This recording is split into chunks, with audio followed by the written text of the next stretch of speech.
కథనం. జలమే జీవం, మన బాధ్యత జల సంరక్షణ. నమస్కారం. మనం తాగే ప్రతి నీటి చుక్క వెనుక రాబోయే తరాల భవిష్యత్తు దాగి ఉంది. ప్రకృతిని మనం కాపాడుకుంటే ప్రకృతి మనల్ని కాపాడుతుంది అనే గొప్ప ఆశయంతో మన ఉప ముఖ్యమంత్రి వర్యులు శ్రీ పవన్ కళ్యాణ్ గారు జల సంరక్షణ కోసం ఒక బృహత్తర కార్యక్రమానికి శ్రీకారం చుట్టారు. కానూరులోని ఏపీఎస్ఐఆర్డి భవన్ లో జరిగిన గ్రామీణ తాగునీటి సరఫరా వ్యవస్థలో జలవనరుల స్థిరత్వం వర్క్ షాపును ఆయన జ్యోతి ప్రజ్వలన చేసి ప్రారంభించారు. ఈ సందర్భంగా ఆయన చేసిన ప్రసంగం ప్రతి ఒక్కరిని ఆలోచింపజేసేలా ఉంది. పవన్ కళ్యాణ్ గారి మాటల్లోనే చెప్పాలంటే, భూమి మీద మనిషికి అవసరమయ్యే నీటి శాతం చాలా తక్కువ. సాధారణ ఇళ్లలో వారే నీటిని భూమిలోకి పంపడం దగ్గర నుండి వాగులు వంకల ద్వారా వృధాగా సముద్రంలో కలుస్తున్న నీటిని ఆపడం వరకు మనమంతా చైతన్యవంతులం కావాలి.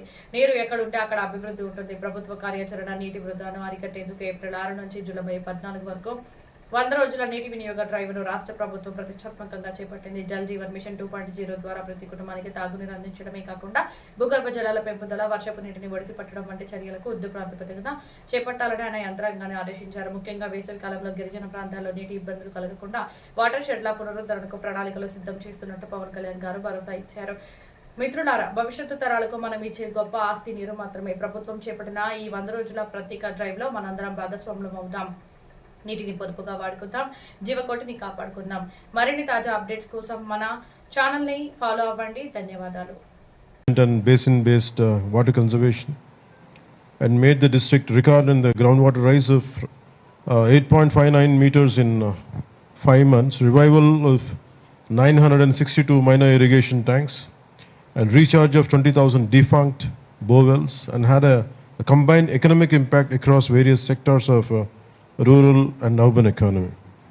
On this occasion, I would like to extend my heartfelt congratulations, and as you have become the trailblazer to all of us, Shri Nishant Kumarji, we wholeheartedly congratulate you. And I also extend my warm greetings and sincere appreciation to all other dignitaries, domain experts, scientists and professors from National Environmental Engineering Research Institute, National Institute of Hydrology, IIT Tirupati, Andhra University, Andhra విశ్వవిద్యాలయ శతాబ్ది ఉత్సవాల్లో భాగంగా నిర్వహిస్తున్న mega cultural fest ముగింపు వేడుకలకు రాష్ట్ర ఉప ముఖ్యమంత్రి వర్యులు శ్రీ పవన్ కళ్యాణ్ గారు నేడు ముఖ్య అతిథిగా విచ్చేస్తున్నారు. ఈ వేడుకల్లో పాల్గొనే నిమిత్తం ఆయన ఈ రోజు సాయంత్రం 4 గంటలకు విశాఖపట్నం విమానాశ్రయానికి చేరుకుంటారు.